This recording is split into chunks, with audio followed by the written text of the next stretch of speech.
So, of course, ang Immaculate Conception ay isang dogma ng ating pananampalataya. Kapag sinabi nating dogma, ito ay mula sa Greek word na dogmata. Ibig sabihin ito ay isang decree. At lahat ng mananampalatayang Katoliko ay dapat maniwala, sumampalataya at magbigay ng assent, no? Sumunod sa katotohanan ito na inihayag sa atin ng Diyos, no? Kapag sinabing dogma, ito yung pinakamataas dun sa hierarchy of truth na na-reveal sa ating simbahan, no? So maraming uri yan eh.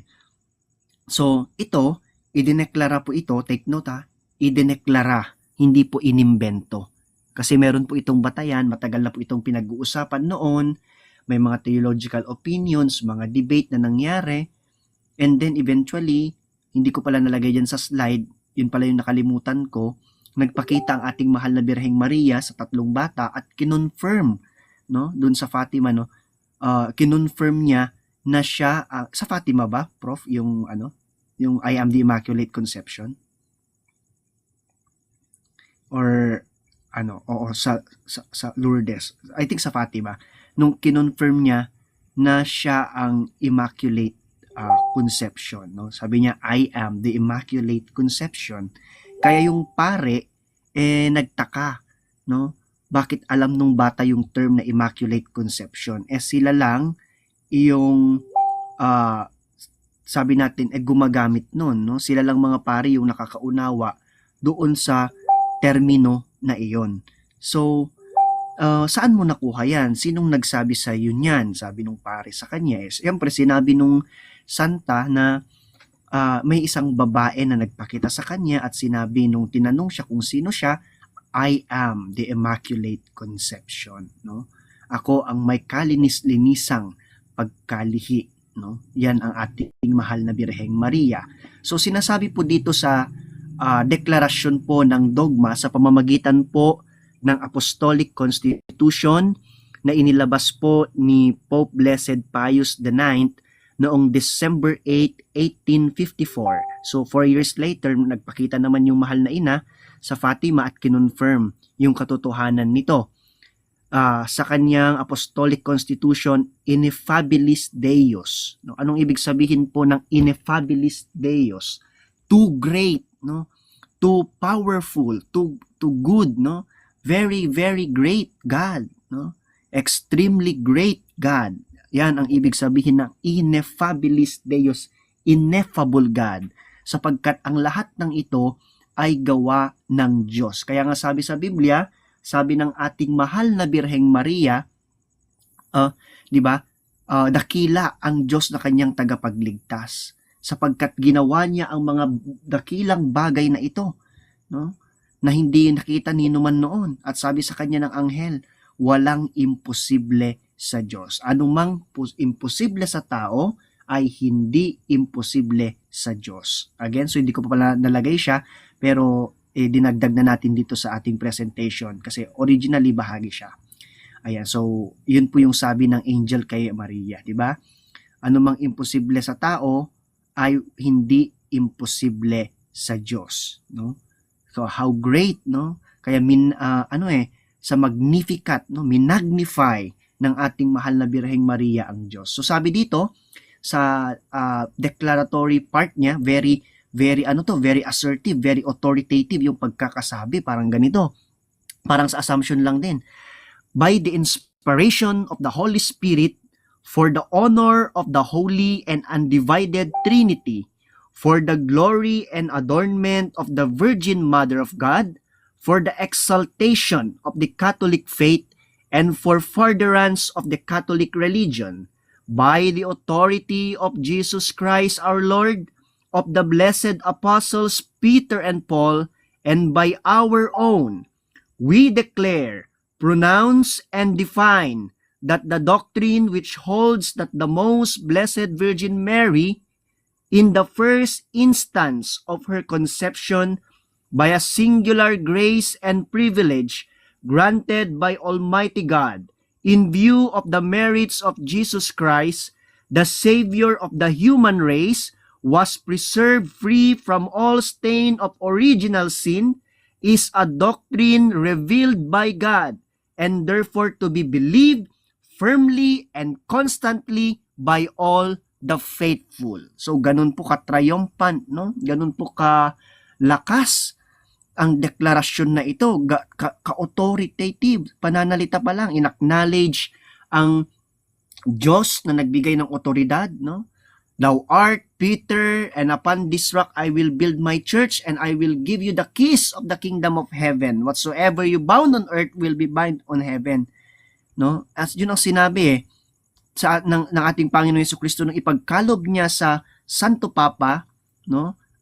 Pedro, na sinundan naman ng mga sumunod pang Santo Papa hanggang sa panahon ni Pope Blessed Pius at sa kasalukuyan ang otoridad, no, na magdeklara ng mga katotohanan na ito. Take note, to declare, sabi diyan, we declare, we pronounce, and we define. Hindi sinabing we invent, no?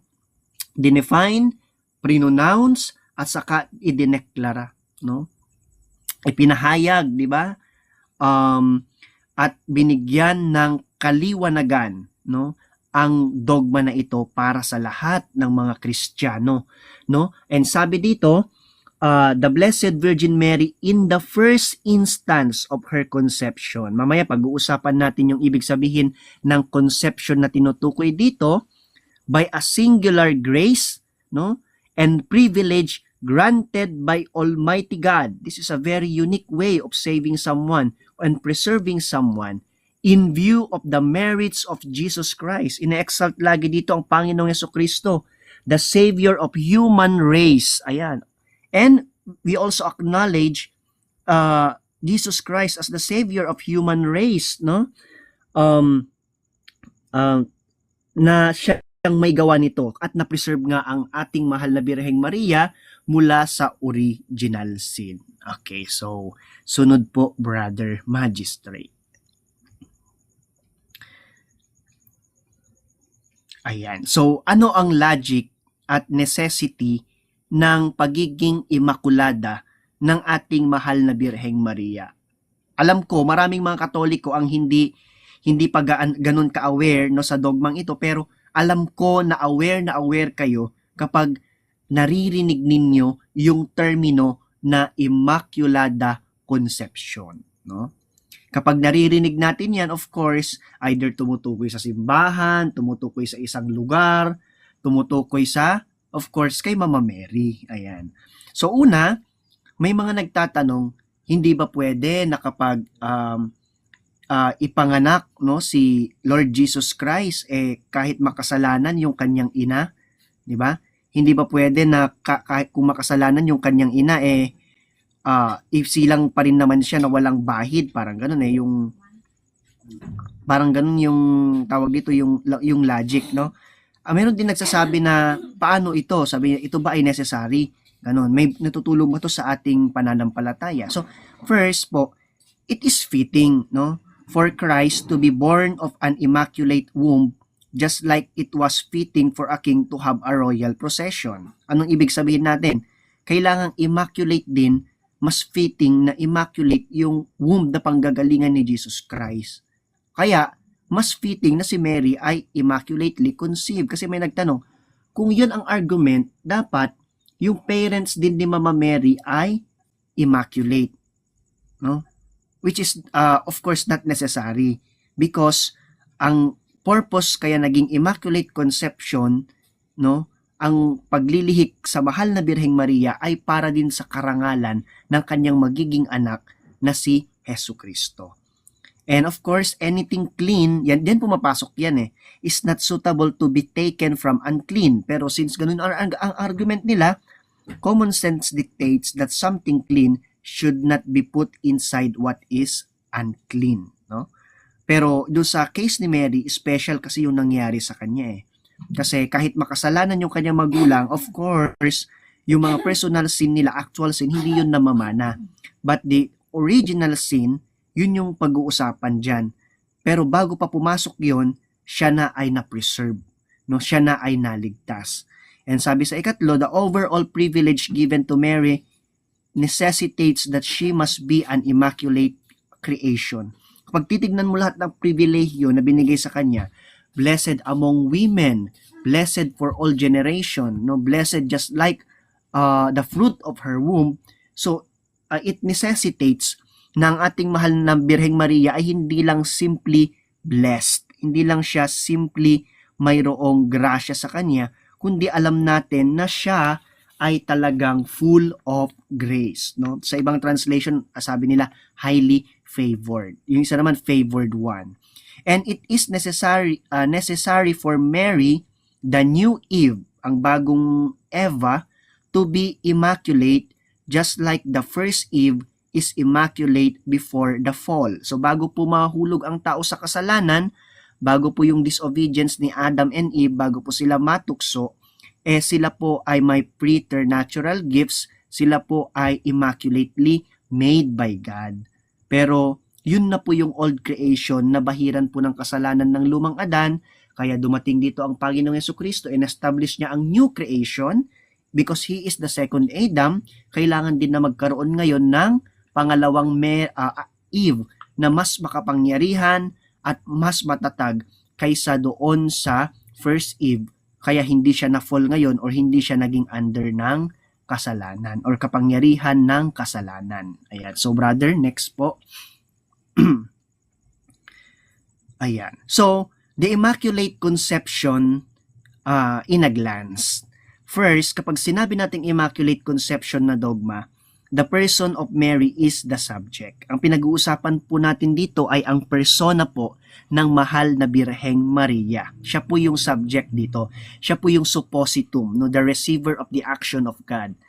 The very moment of the creation of Mary's soul, ito po yung actual na conception na sinasabi natin, the creation of the soul and infusion in her body, siya ay naging immaculada kasi pumasok yung singular grace and privilege na grinant ni God sa kanya. The grace of God, her perfect Savior. Siyempre, kailangan perfect ang magiging Savior niya kasi kapag perfect, ibig sabihin, kaya niyang magligtas bago at pagkatapos ng kapahamakan. Kapag yung Savior mo ay perfect, kaya kanyang iligtas sa lahat ng antas at sulok ng gawain ng pagliligtas, no? Of course, yung mabuting gawain ng pagliligtas. Immunity from original sin. Kaya nagkaroon siya ng immunity ngayon sa original sin kasi hindi siya nagkaroon ng original sin. Kaya kung tayo binibinyagan para maalis yung original sin sa atin, kay Maria hindi siya kailangang binyagan kasi walang original sin na pumasok sa kanya. At since walang original sin na pumasok sa kanya, wala siyang concupiscence o kahinaan ng laman. Ibig sabihin, kaya niyang i-direct yung kanyang sarili at kaluluwa sa holiness gamit ang grasya ng Diyos sapagkat hindi nga siya matutukso. No? Hindi siya, kumbaga, papanaigan ng anumang gawaing makalaman at makamundo sapagkat wala nga siyang concupiscence or yung effect ng original sin. Bakit? Simply because wala siyang original sin. Okay, so next brother. Ayan. So, the conception of Mary. Sabi dito, from the Catholic Encyclopedia, the term conception does not mean the active or generative conception by her parents. Ito po yung procreation. Kapag nagkakaroon po ng gawain, no, yung kanyang parents upang magkaroon ng tinatawag natin na procreation. Her body was formed in the womb of the mother and the father had the usual share in its formation. So tinutukoy natin dito yung pagkalikha ng kanyang katawan. Pero prior sa pagkalikha ng kanyang katawan, doon sa tinatawag nating generative activity ng kanyang mga magulang, nagkaroon po ng passive conception or yung absolutely and simply na passive conception. May Latin term dyan, yung conceptio seminis carnis inquata. Tawag dito, nauna pong nalikha yung kanyang kaluluwa or espiritu. At yun po yung ininfused, no? Inilagay sa kanyang katawan, no? So yun po yung talagang strictly na sense ng pagiging conception, no? Pagka-conceive sa kanya ay nung malikha yung kanyang um, kaluluwa, no, nilikha ng Diyos yung kanyang kaluluwa at saka in-infused, no, doon sa katawang ibinigay sa kanya. So in that very instance, binalot na po siya ng grasya ng Diyos. Ayan. At hindi na of course nakapasok yung original sin kasi it is through multiplication, sabi ni Aquinas, no? In species, multiplication of species, lumalaganap po ang original sin. Hindi po siya bypassing, no? Hindi din po siya by yung parang dito pinapasa ng magulang na ganun, kundi bawat taong isilang, no, kahit magkakaiba ang magulang at magkakaiba ng lugar, hindi magkakamag-anak, merong original sin sapagkat yung original sin ay isang estado ng ng ating humanity na pumasok sa pamamagitan ng disobedience ni Adan at Eva. Yung mismong disobedience ni Adan at Eva, yung mismong actual sin nila ay iba doon sa naging epekto ng actual sin nila, which is the original sin na siyang pumasok naman dito sa mundo at nagdulot ng concupiscence. Dahilan para makaranas tayo ng kamatayan, paghihirap, etc. Pero si Mary nakaranas din nun. Pero mamaya natin yan sasagutin. Ayan. So, next brother. Ayan. Sabi pa, the person is truly conceived, ito yung pinaliwanag pala natin kanina, when the soul is created and infused into the body. Mary was preserved exempt from all stain of original sin at the first moment of her animation. Bakit siya na-animate? Anong ibig sabihin ng animate? Anima, soul. Yung soul natin ang nag-a-animate sa atin. Kaya nga sa Latin, anima, no? Ayan. And sanctifying grace was given to her before sin could have taken effect in her soul. Ayan. So bago pa po magka-taken effect ang original sin, yung sin po na pinag-uusapan dito ay ang original sin, no? Sa kanya kasi siya kino-conceive pa lang, no? Parang hindi pa siya nabubuo na ano noon na parang siguro mga pre-zygote parang ganon, ano na siya, na-preserve na siya mula sa epekto mula sa original sin, no? Kasi binalot na siya ng singular grace ng Diyos. At kapag meron ka ng grace, full of grace ka na, syempre wala nang paglalagyan yung kasalanan, hindi na siya makakapasok. 'Di ba? Kaya nga full of grace, ang kabaliktaran full of sin. Ayan. So, next brother. Ayan. So Mary was enveloped, no, by the grace of God before original sin can enter her soul. Ayan. So hindi na nakapasok si original sin. Meron ng barrier, no? Kasi yung grace ng Diyos binalot na si Mary, no? Binalot na siya fully, no? Inangkin na siya ng Diyos totally, no? Yung grasya ng Diyos is perfectly united na kay Mary. Infused kay Mary, no? Kaya sorry ka na lang original sin, wala na pong paglalagyan sa iyo, hindi ka na po makakapasok pa sa aming mahal na ina. And this is necessary ha. Bakit? Mamaya malalaman ninyo bakit necessarily na kailangang mangyari iyon kay Mama Mary, being the new Eve or the new woman. Okay, next brother. Ayan, so in the beginning, balikan natin yung simula ng kwento. Sa Genesis 3, mababasa natin doon ang storya ng pagkalaglag ng tao. The fall of man, no, dahil sa kasalanan ni Adan at Eva. Ayan, so makikita natin doon sa narrative na yon ng fall na natukso sila kasi meron silang free will despite ng pagkakaroon nila ng preternatural gift at yung pagiging very good creation nila at pagkakaroon nila ng grasya. At doon tinutukoy doon sa Genesis 3:15 na magkakaroon ng bagong ng paglalaban yung woman at saka yung ahas, no, yung si Satanas, no. So sabi dito, yung original sin, state entering the world due to the disobedience of Adam and Eve, brought forth concupiscence, at yun po ay na-announce doon sa tinatawag natin na yung good news, first good news naman, bilang ganti dyan sa nangyari na yan ay yung tinatawag natin na proto-evangelium. Yung inianunsyo, yung pagtatagumpay ng babae at ng kanyang anak na siyang aapak sa ulo ng ahas. So next brother. Siyempre, sabi nga doon sa Genesis 3:15, and I will put enmity between thee and the woman, and between thy seed and her seed. He shall bruise thy head, and thou shalt bruise his heel. Sa translation naman po ni St. Jerome, she ang ginamit.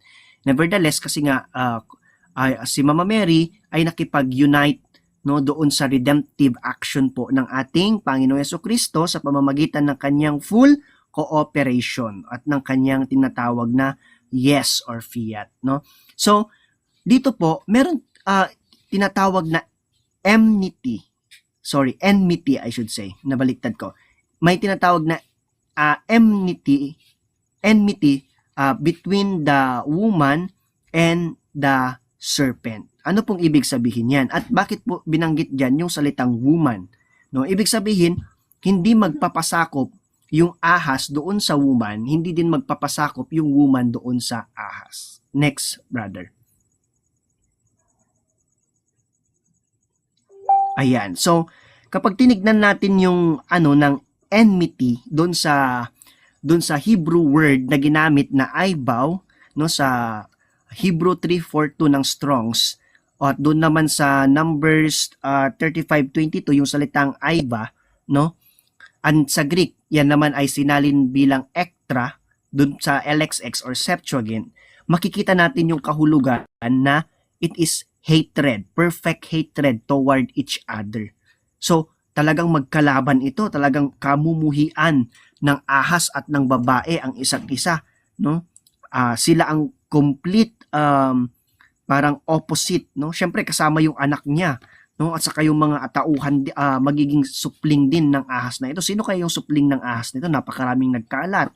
Kaya ingat kayo kasi maraming mga ahas diyan na kumakagat. Marami diyan sa Diliman, marami sa Pampanga, meron sa Mindanao, at kung ano-ano pang bahagi ng bansa at ng daigdig. Kaya mag-ingat po tayo, And then sabi dito, derived from the root, ayav, meaning to be hostile. Talaga may hostility, may opposition or to be an enemy, magkalaban.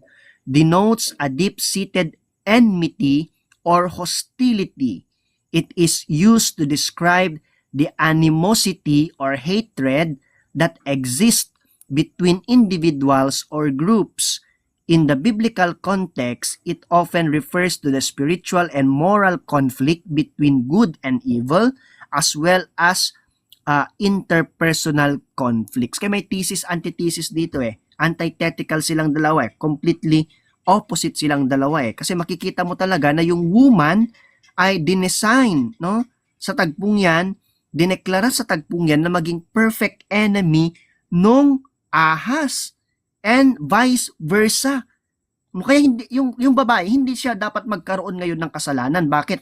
Kasi once na nagkaroon ng kasalanan yung babae, kahit ni isang tuldok, siya ay hindi na in enmity doon sa ahas. Kasi yung ahas, full of sin siya. Kaya nararapat na itong babae, full of grace. Kasi ang kabaliktaran ng sin ay grace. Di ba? Grace, grasya, biyaya ang kabaliktaran ng kasalanan or sin. At kapag yung babae na ito, magkaroon ng kahit na isang tuldok ng kasalanan, hindi na siya in enmity doon sa ahas. Bagkus meron ng parang hold sa kanya ang ahas, meron ng panghahawakan sa kanya ang ahas. Sino na ang mas may kapangyarihan noon? Of course, yung ahas, yung Satanas, siya na ang merong authority over dun sa babae na yan, dun sa woman na yan. Pero syempre, hindi yan hinayaan ng Diyos. Kaya nga si Virgin Mary, hindi si Eva yan kasi yung mga kapatid natin sa ibang sekta na ultra-literalist, pag unawa ng Biblia, literal sense talaga sila. Kaya yung may nakadebate ako ng Immaculate Conception nun, si Jesuran Arcilia ng Reformed Baptist, hindi kami mag-meet ng mind. Kasi hindi sila gumagamit ng allusion, hindi sila gumagamit ng typology, hindi sila gumagamit ng allegorical sense, ng spiritual sense. Lahat na lang na ginagamit nila is literal sense. Para sa kanya, si Eva daw yan. Sabi ko, tanong ko sa kanya, kung si Eva yan, paano magkakaroon siya ng enmity doon sa ahas, gayong si Eva is nahulog mismo doon sa kapangyarihan ng ahas. So once na nasakop ng kapangyarihan ng ahas, na penetrate niya, nalagyan niya ng bahid ng kasalanan yung babae na yon, ang mangyayari diyan is wala na. No, ibig sabihin nagtagumpay na yung ahas. So wala po bang sound? Naririnig po ba tayo?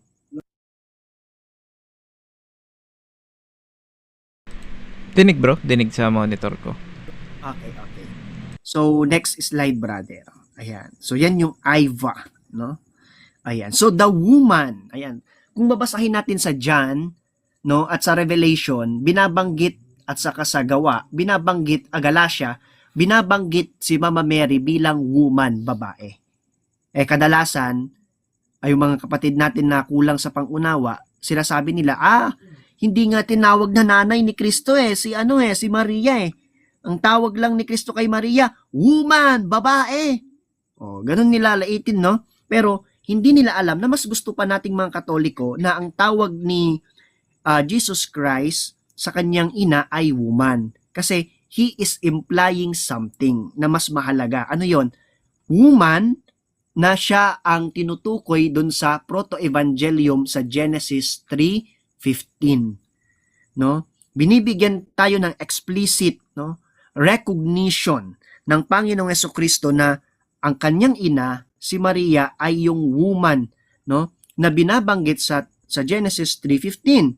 No, but of course, sabi natin kanina, in the literal sense, gaya ng sa mga kapatid natin Calvinist, mga Reformed, they are very literal. Kaya nung nag-debate nga kami, sabi ko ni Jeshuran, hindi kami mag-meet ng mind kasi he's very in-depth dun sa literal sense ng scripture while I am using typology and allusion. And of course, the allegorical sense of scripture.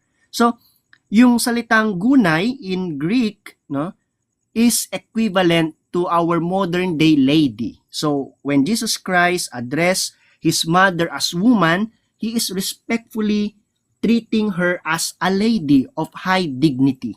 And of course, magigets natin yun agad din ng mga Katoliko because alam natin na ang pinatutungkulan ng Panginoong Jesucristo dyan ay ang role ni Mary sa salvific action and history, which is of course siya yung pagkakaroon niya ng enmity doon nga sa ahas or kay Satan. And she is of course the new Eve because Jesus Christ is the second Adam, no, the typos, no.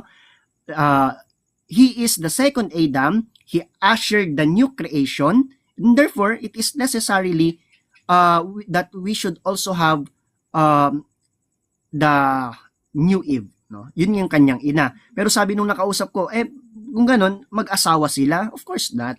Hindi naman yun yung ini-imply ng pagiging new Eve ni Mary. Ayan. So, next, brother. Ayan. So, pupunta na po tayo ngayon sa pagbati ni Angel Gabriel, no? Talagang to yung magaling na announcer, no, si Angel Gabriel doon po sa ating mahal na ina, no?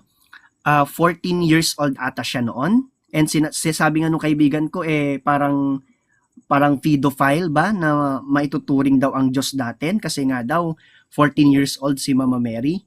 Well, hindi nila alam na in the Jewish context and culture, yung mga kababaihang nagsisimula sa 12, no, kapag nag-ano na sila ng bar mitzvah is considered na silang mature.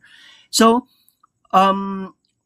dito sa sa salutation ng angel, no, dito sa annunciation na tinatawag natin, of course nagpakita nga sa Angel Gabriel kay Mary and sabi sa kanya, "Hail, full of grace, the Lord is with thee. Blessed art thou among women."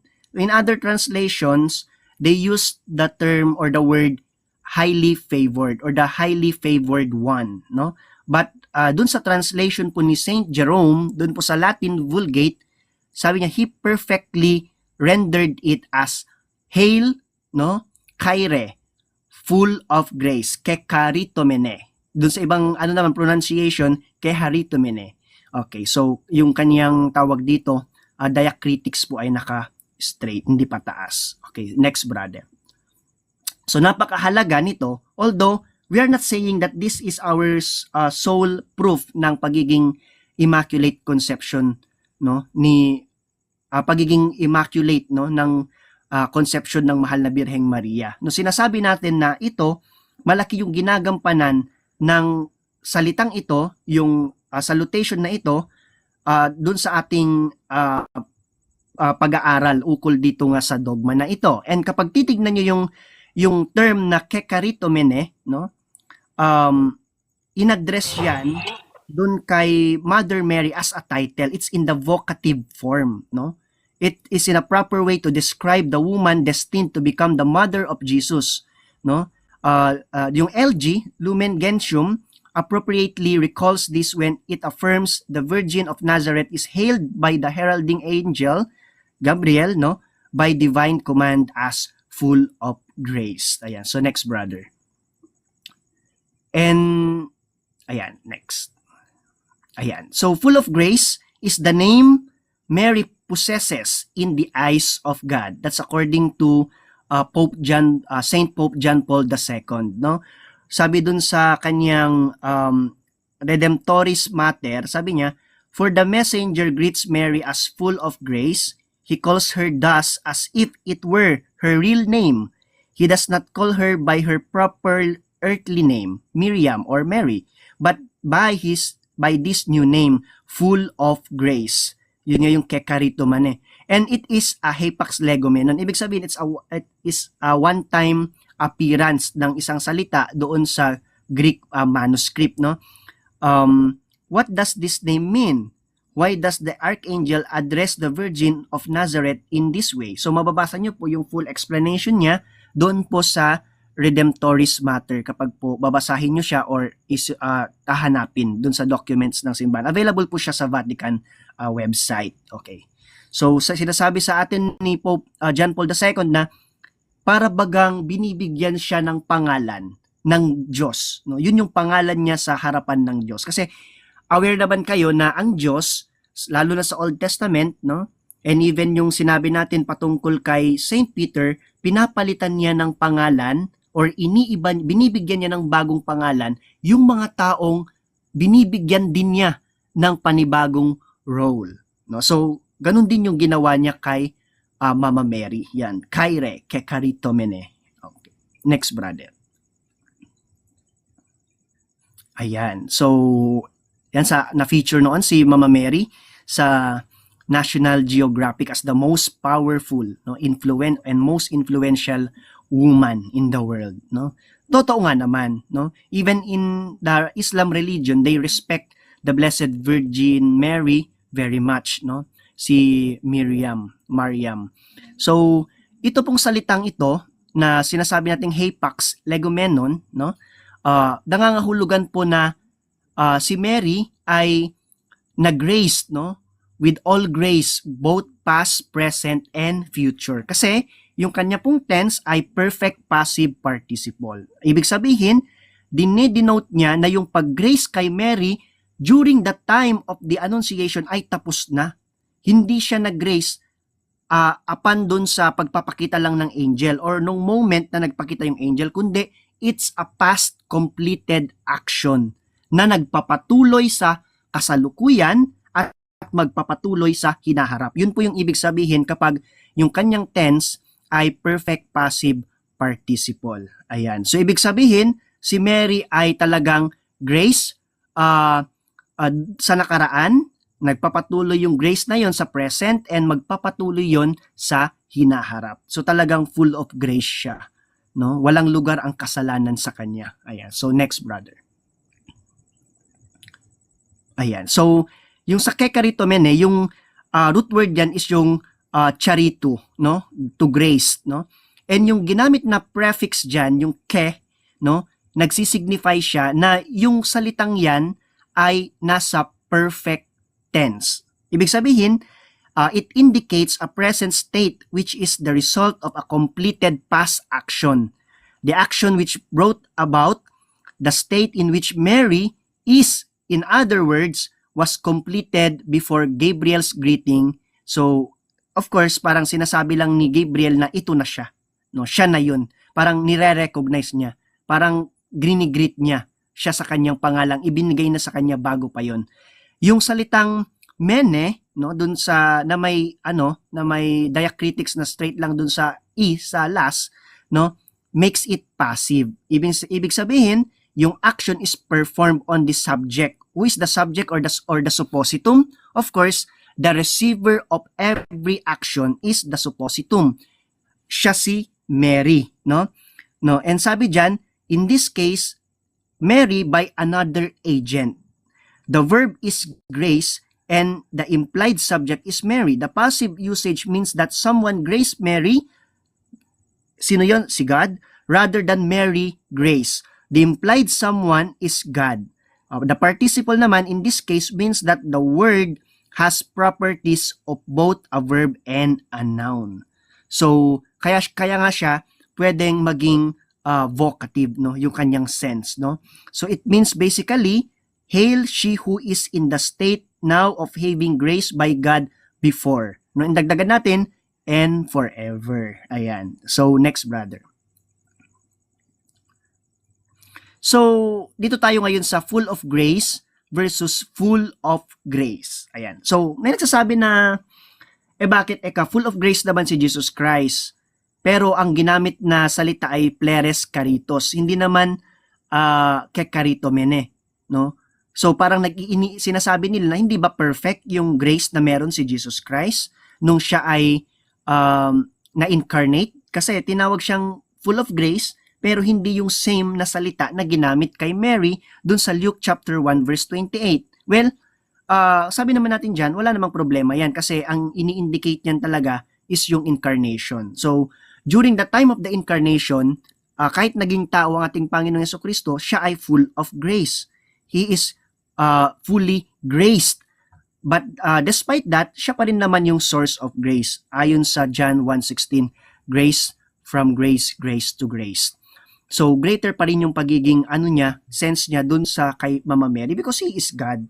And meron pang isa dun kay Stephen, nung tinawag din siyang full of grace, same Greek words ang ginamit dito na pleres karitos. So, sinasabi naman natin dyan na iba yan dun kay Mary sapagkat hindi naman yan nasa perfect passive participle, kundi doon lang sa moment na yon nagkaroon ng fullness of grace si Stephen, not in the past. So, next, brother.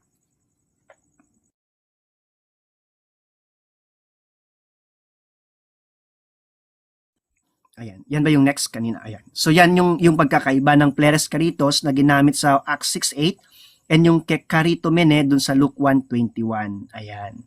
So yung Greek word po pala for grace is charis. Kaya tayo may charism tayo, may gift of grace tayo, no? So diyan nagmula yon, no? And ayan, kapag babasahin natin dun sa original Greek, yun yung nakalagay. Magkaiba talaga sila. Kaire kekaritomene and pleres karitos. Ayan. So, next, brother. Yan. Meron din argument na isa pa. That is the kekaritomeno in masculine form and the other one, of course, kekaritomene in feminine form. Yung masculine form, yan yung nasa Sirach 18:17.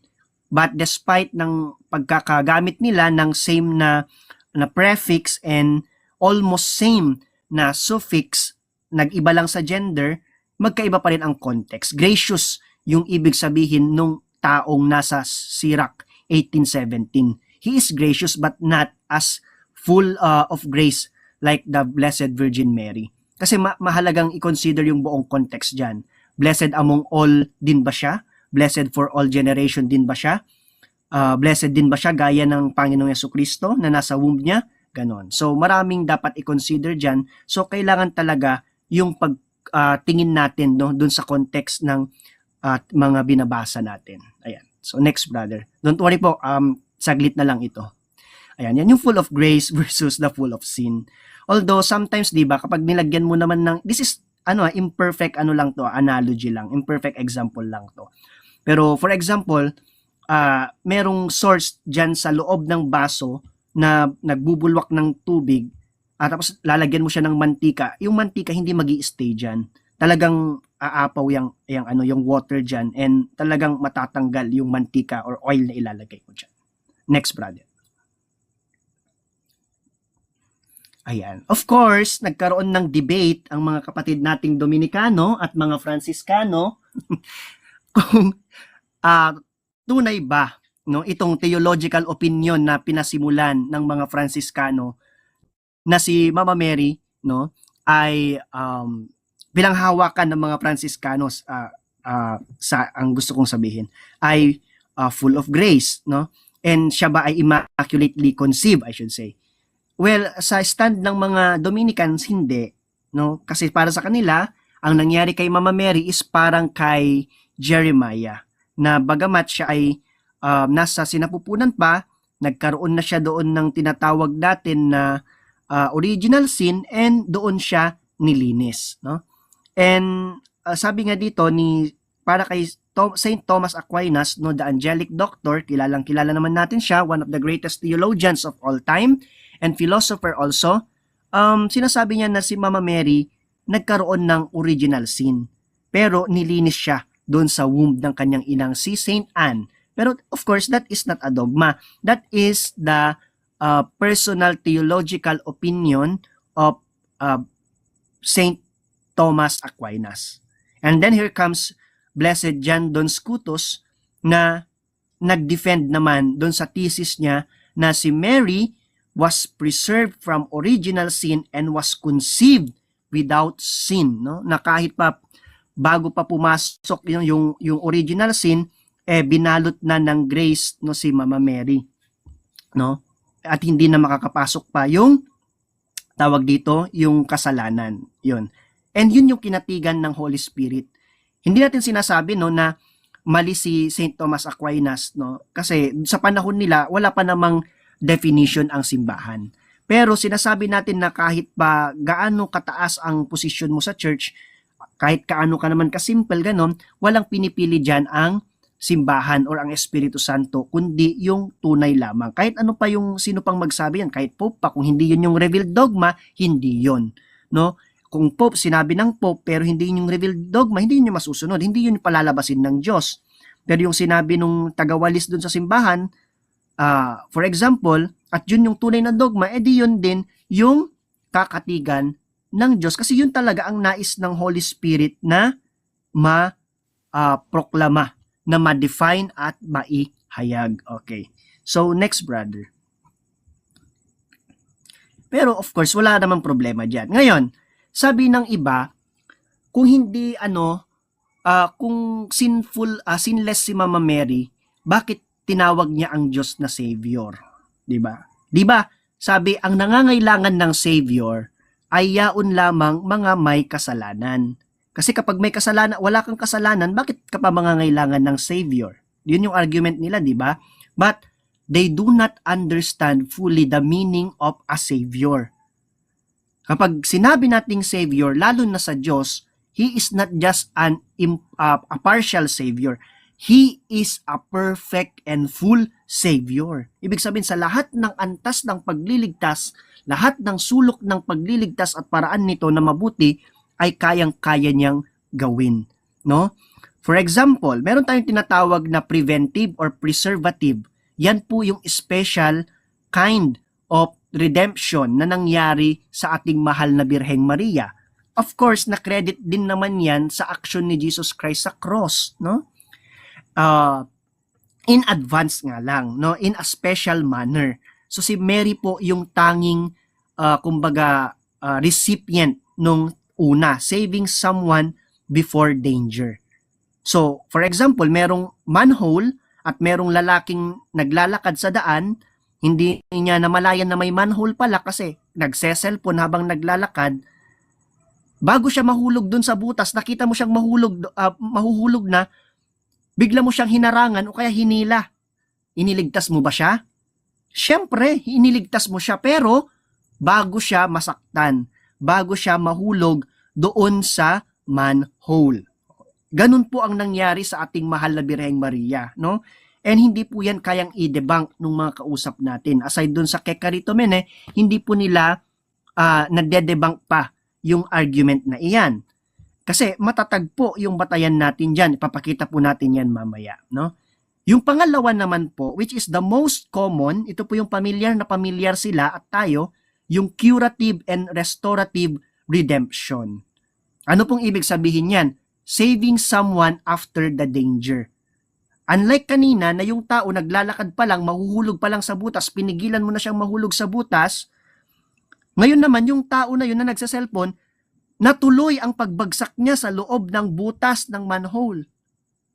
Nasaktan siya, naumpog yung kanyang ulo, no, at katawan sa loob ng manhole, naging mabaho siya kasi may tubig pala doon, kanal pala doon, pero dumating ka, rinescue mo siya, hinila mo siya pataas. Pero nasaktan na siya, nahulog na siya. Pagliligtas ba yon? Of course, pagliligtas yon. Pero in a curative and restorative manner. Tapos na siyang masaktan tapos na siyang mag-succumb dun sa danger but still, you save him or her. No? Inalalayan mo siya, nilapatan ng paunang lunas, siguro nilinisan, no, ganun, etc. That's restorative. Yan yung ginawa naman ng Panginoon Jesucristo sa krus para sa ating mga kasalanan. The damage has been done. Sabi nga ni Brother Ernie, no? The damage has been done, so you need to restore, you need to cure, no?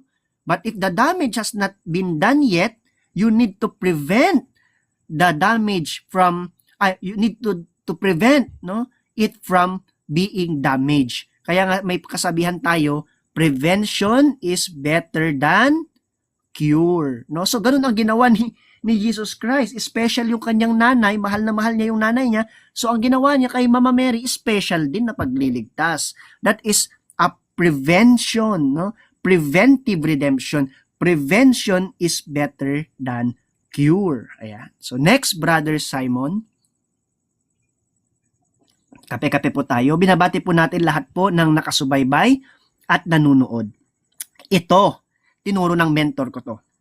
Sabi niya, sige, may batayan tayo kasi baka sabihin nila tayo na yung salitang sinasabi natin kanina chismis-chismis lang, no? Yung salitang soter, no, at yung Savior soteri, no? Baka sabihin nila na iyon pong mga bagay na iyon ay inimbento lang natin. Hindi po natin inimbento yon. Meron po tayong batayan sa salitang Griego. Kapag po babasahin natin yung salitang soter, Savior, deliverer. Kaya nga sabi natin pag nagdadasal tayo, deliver us from evil. Ibig sabihin ayaw nating mangyari sa atin yung evil. Ganyan sinasabi sa Diyos na papangyarihin mo muna sa amin ang evil, Lord. Saka mo kami iligtas. Hindi, we prefer na bago pa mangyari yung evil sa atin, i-adya na tayo sa masama, ipag-adya mo kami, no? Kaya nga sabi diyan, deliverer, no? Meron yung pilosopong nakausap ko, ibig sabihin pag i-deliver ka, ihahatid ka sa kasamaan. O, di ba? Ganun sila mag-isip, ihahatid. Dito naman sa Ilocano, yung panalangin ng Our Father, sabi namin, denggen na kam kadi, dinggin mo kami. O, kaya ka na dedengge, kasi sabi mo, denggehin ka kasi. Ganun naman dito, pilosopo Anyway, pag titignan nyo po yung kahulugan doon sa definition, ayun no, definition, doon po sa baba, ayun, doon sa una po, doon sa Strong's Lexicon, doon sa Soter, Savior, Deliverer, baba po kayo doon sa blue, doon sa definition, mababasa nyo po doon yung salitang Savior at Deliverer. Pag binaba mo pa yun doon sa meaning, sabi, a Savior, Deliverer, and, Preserver. Preserve, ganyan po ang tagapagligtas. Hindi ka lang i-deliver, hindi ka lang i-cure, kundi i-preserve ka pala. No? Kaya nga si Mama Mary talagang na-preserve na bago pa siya kapitan ng original sin or yung kasalanang mana. No? Na-preserve na siya. Bakit? Exactly because the Lord Jesus Christ, God being a Savior, is what? A preserver, no? And sabi po dyan sa Thayer's Greek Lexicon, kanina yung kay Strong's Concordance ang ginamit natin, ngayon kay Thayer's naman, sabi niya dyan sa Strong's NT4990, sabi niya dyan, soteri, sabi niya, deliverer, preserver, no? May kadugtong pa yan, sabi doon, God is a preserver, o, di ba? Bakit? Kasi exactly, preserve niya po ang ating mahal na Birheng Maria. Ayan. So, inom po muna ako ng kape and i-share niyo po sana tong ating talakayan and don't forget po na patap na rin po sa amin. Ayan. Tap-tap lang po. Ayan. Ayan, iinom lang po ng tubig si Brother Nomina. If may mga question po kayo, pwede natin itanong mamaya, siguro after lecture. Mm. Ayan, so, ayun po, no? May basis po tayo.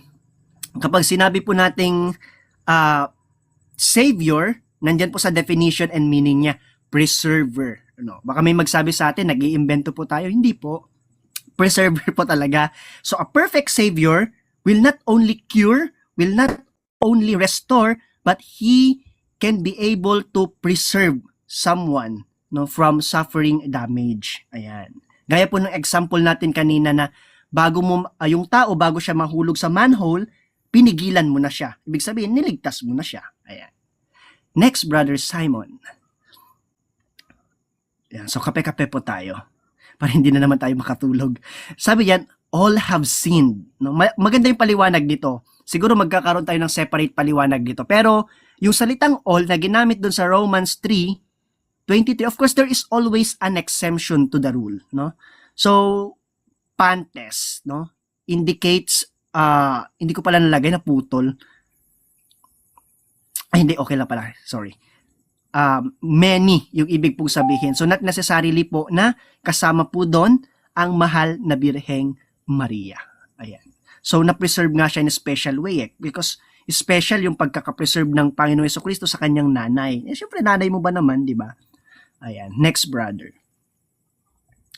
Meron pa ba? Ayan. So, may nagtanong, bakit naman nakaranas ng kamatayan si Mama Mary? Well, this is subject to our own opinion. Kung namatay ba si Mary bago siya inakyat sa langit or hindi siya namatay, you are open to believe what you want. Pero mas prefer ko na siya ay namatay muna. Pero syempre sa atin kasi dito sa West, mas prefer natin na siya ay widely, lalo sa mga arts natin, liturgical arts natin, hindi namatay. Pero sa East, meron yung dormition, no? Natulog siya, namatay siya. So of course, naka-experience siya ng pain and death, no, in full imitation of her son. Sabi nga sa Song of Solomon, for love is as strong as death, because she loves Jesus Christ very much. Wala din naman kasalanan si Jesus Christ, pero nakaranas din naman siya ng pain and death, which is natural po sa human nature. Pero not necessarily na absolutely dahil sa kasalanan. Yung willingness, no? Ayan. So, next, brother. Wala, nalagay lang po natin yan. Yan. Sabi po dyan, sa Book of Wisdom of Solomon 1:4, ang karunungan hindi mananahan sa taong makasalanan.